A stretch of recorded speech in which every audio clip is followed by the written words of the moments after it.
Saudações, eu sou Sérgio Altino, eu sou médico nuclear trabalhando aqui no Rio de Janeiro e gostaria de agradecer pela oportunidade de estar aqui nesse curso virtual e também discutindo esse tema que é tão interessante, que é o uso de PET-PSMA na determinação do volume tumoral e sobre como isso aí pode impactar a nossa prática clínica.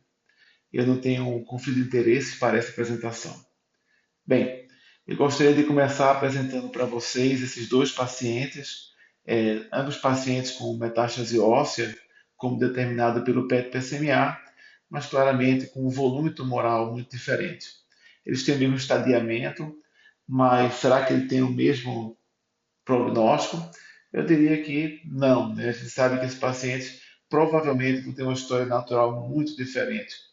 E a outra pergunta é se o PET-PSMA pode nos ajudar a definir o prognóstico e a guiar a estratégia terapêutica nesses casos.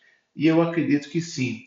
E uma ferramenta poderosa nessa determinação é a caracterização do volume tumoral.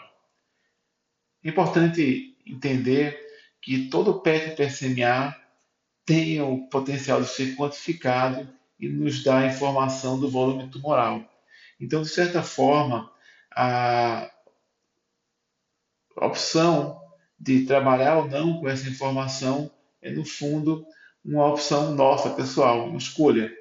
E eu espero, depois dessa nossa conversa, que a gente fique mais inclinado a passar a incorporar essa ferramenta no nosso dia a dia. Bem, o plano de ação hoje é fazer uma rápida introdução ao tema, depois discutir como a gente determina o volume tumoral por PET-PSMA e alguns desafios associados a essa determinação, e finalmente rever alguns dos usos clínicos dessa tecnologia. Bem, então sem mais espera, vamos direto ao assunto. Então, o uso de PET para caracterizar o volume tumoral não é uma questão exclusiva de PET-PSA, mas na verdade isso tem sido feito para outros tumores. Em algumas áreas, como linfoma, a gente sabe que é, a caracterização do volume de captação tumoral por PET-FDG é uma poderosa ferramenta prognóstica e também uma forma de avaliar a resposta terapêutica. O mesmo é verdade para outros tumores, tipo tumor de cabeça e pescoço ou tumor de pâncreas, mesmo que o nível de evidência seja menor. Naturalmente, com o PET-PSMA, a gente não está avaliando o metabolismo glicolítico e sim a expressão dessa fabulosa molécula para a medicina nuclear, que é o PSMA, uma molécula expressada na membrana da célula do tumor de próstata, especialmente, onde a quantidade de PSMA expressa é muito maior do que em outras células e, e está presente na maior parte dos tumores prostáticos. Também existe uma interessante associação entre a expressão de PET e PSMA e a agressividade do tumor. Alguns trabalhos, inclusive, relatam que existe uma associação entre a expressão do PSMA e algumas alterações genéticas, tipo a expressão de PTEN, que está associada a um pior prognóstico. Então, de fato, o PSMA é um excelente alvo para ser avaliado por imagem molecular. Usualmente, quando a gente avalia o estadiamento de um paciente com câncer de próstata e a estratificação de risco, a gente vai se basear em conceitos tipo o estadiamento por TNM, a presença do tumor, quantos linfonodos existem, se existe ou não metástase, o score de Gleason também, o nível de PSA, e esses dados são incorporados às metodologias de estadiamento mais comumente utilizadas, tipo a classificação de risco dinâmico, ou então os guidelines do NCCN. Entretanto, a medicina está mudando e hoje em dia a gente passa a considerar outros fatores, tipo genética, biomarcadores, métodos de imagem mais avançados, radiomics também, inteligência artificial. E se vocês pensarem bem, tudo isso está contemplado no estudo de PET-PSMA. Então, como é que a gente vai usar essa tecnologia para determinar o volume tumoral no estudo de PET-PSMA? Então vamos ver isso aqui passo a passo. Observe esse paciente com um câncer de próstata e múltiplas metástases ósseas. Eu estou utilizando aqui um software, no caso o Osiris, para desenhar um VOI, não é um ROI, né? Não é a região de interesse, é um volume de interesse ao redor de uma lesão de interesse. Eu posso então, depois de desenhar esse VOI esférico, pedir para que o computador desenhe para mim um isocontorno de toda a lesão que está ali dentro de um SUV de 50% do SUV máximo da lesão. Então, isso aí vai desenhar um volume de interesse, né?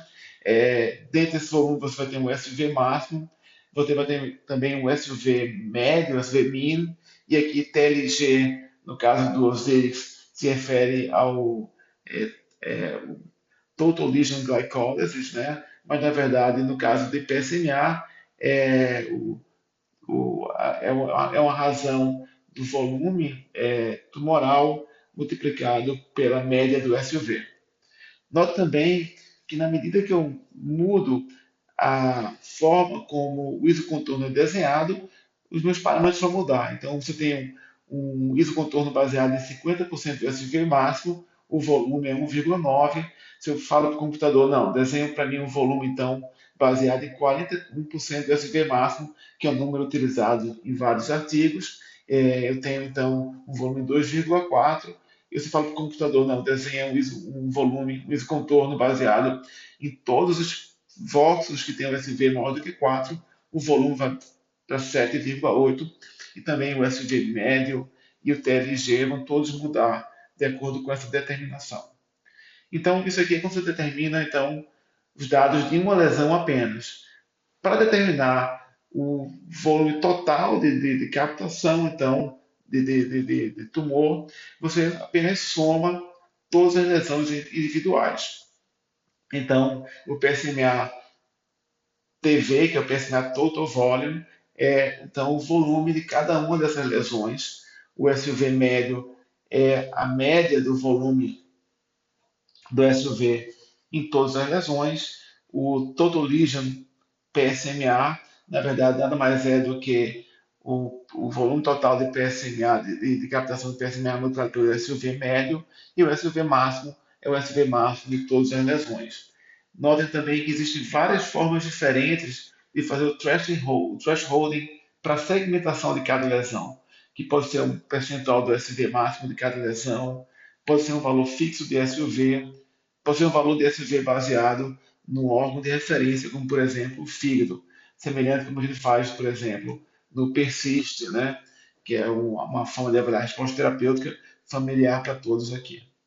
E existem vários softwares para se caracterizar, então, nos ajudar nessa determinação do volume metabólico. Eu deixei aqui alguns aqui como referência. Esses softwares, o Metavol, o Fiji, que nada mais é do que o ImageJ, com plugins para a área de imagem. O 3D Slicer são inclusive gratuitos para baixar e começar a aprender a lidar com esses conceitos. Outros softwares, tipo o QPSNA, o MIM, o Hermes, estão lá em várias publicações, já estão validados cientificamente, assim como alguns dos freewares também estão.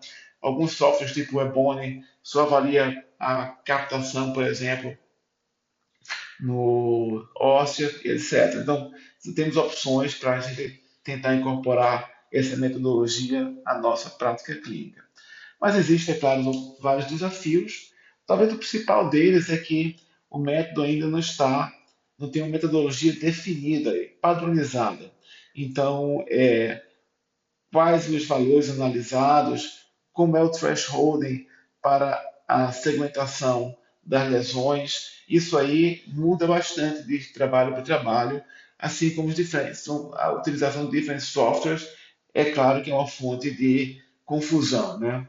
A outra questão que é muito peculiar ao uso do PSMA é que nós temos vários radiotraçadores com PSMA diferentes, e é claro que isso pode levar a uma diferença dos valores obtidos do volume tumoral. Por exemplo, se você vai usar um radiotraçador que tem uma afinidade maior pelo fígado, esse você não vai poder utilizar o fígado como uma referência para thresholding, ou vai dificultar pelo menos isso aí. Então, existem alguns desafios. E um grande desafio também é o fato de, toda vez que você define que você vai fazer isso no seu estudo de PET-PSMA, você vai acrescentar mais tempo à sua avaliação, e a gente sabe que a vida é uma corrida contra o relógio. Mas agora eu queria discutir alguns dos usos clínicos da tecnologia, até para você definir se vale a pena ou não você tomar o tempo para definir o volume tumoral pelo PET-PSMA. Aqui é um trabalho interessante, onde eles, na verdade, descrevem a validação desse software, que é o PARS da Siemens, que é um software que usa inteligência artificial para auxiliar na caracterização do volume tumoral. Como sempre, eles têm um grupo de pacientes para validar, para treinar o software, depois um grupo de pacientes para validar o software.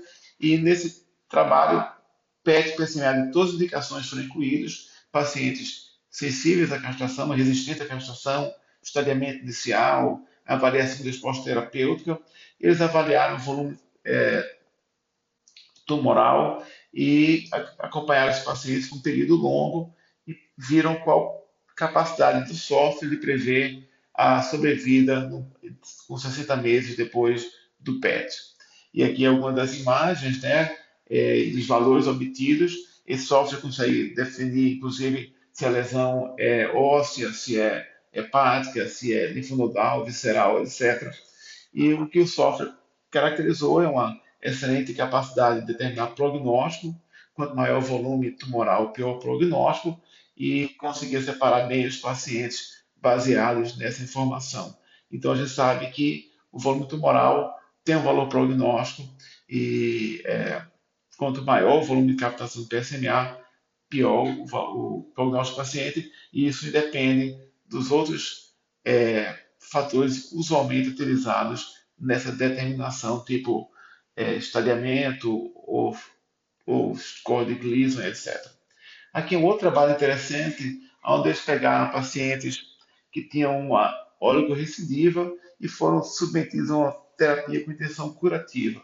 E a ideia era ver se o volume de captação de PET-PSMA era determinante em relação ao outcome, né? Ou o resultado dessa terapia. Eles avaliaram aí a sobrevida e observe que desses pacientes com oligorecidiva, de acordo com o volume tumoral caracterizado no PET, eles conseguiam ver a chance de sucesso. Então, uma ferramenta poderosa para determinar quais pacientes você deve, de fato, tentar fazer essa determinação essa terapia focal para um recidivo, um óligo recidivo.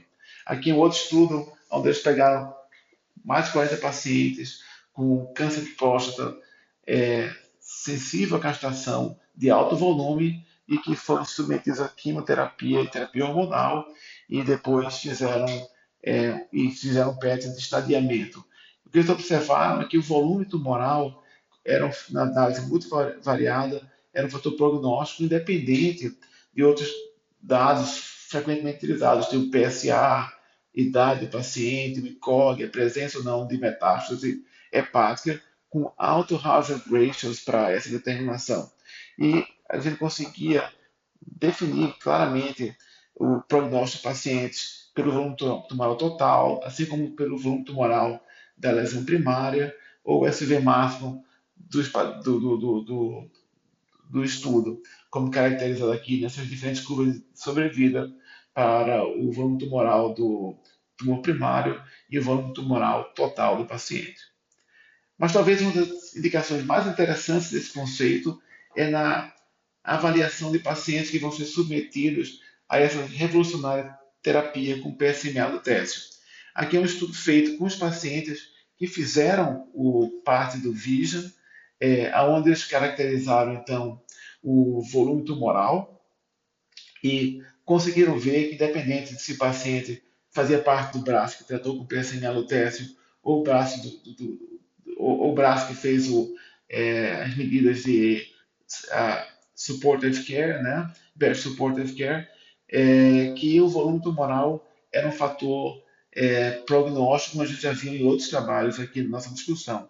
Mas muito relevante também, e isso é muito interessante, é que o SUV médio era uma excelente forma de prever os pacientes que iriam responder à terapia. É claro que quanto maior a captação de PSMA na lesão, maior a dose de radiação que a terapia vai levar para aquela lesão, né, seguindo o conceito de teranóstico.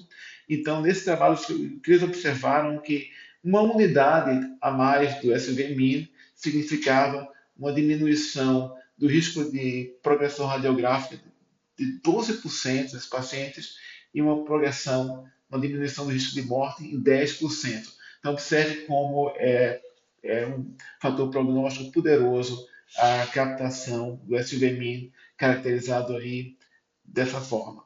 E outra coisa interessante é que não havia um cutoff de SVMIN onde os pacientes não iriam se beneficiar da terapia.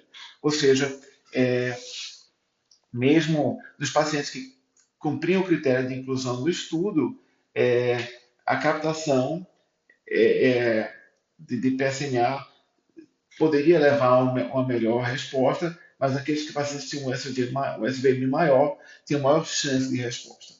Eles fizeram o mesmo tipo de esforço de análise nos pacientes que foram submetidos à terapia no therapy, que é um outro grande estudo da avaliação de PSMA lutécio.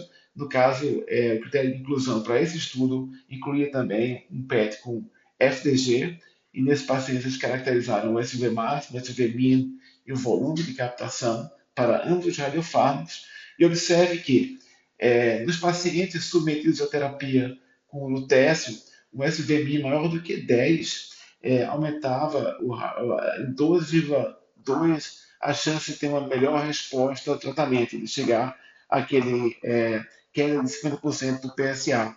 E aumentava um pouquinho, bem menos de pacientes submetidos ao Cabaxitacel a chance de responder. Ao mesmo tempo, com o volume de captação de mais de 200 ml no estudo de PET-FDG estava associado a um pior prognóstico, independente se você fazia terapia com lutécio ou com quimioterapia. Novamente, fatores prognósticos importantes derivados dos dados do PET, PSMA e do PET FDG. Aqui essa curva de queda do PSA mostra como é importante, né, esse conceito do SVMI. Os pacientes que tinham um SVMI maior ou igual a 10 tinham a chance de 91% de ter a queda de PSA acima de 51%, de 50%, ou seja, novamente uma forma muito eloquente de indicar quem deve fazer a terapia com PSMA lutécio. Então, eu espero, nessa discussão, ter demonstrado que a determinação do volume tumoral por PET-PSMA pode nos ajudar a determinar a estratificação de risco e definir a melhor terapia para esses pacientes, e que isso tenha nos ajudado a fazer a escolha correta e talvez no futuro próximo todo mundo vai estar incorporando a determinação do volume metabólico PSMA à sua prática clínica. Muito obrigado pela sua atenção e espero que vocês tenham um excelente curso.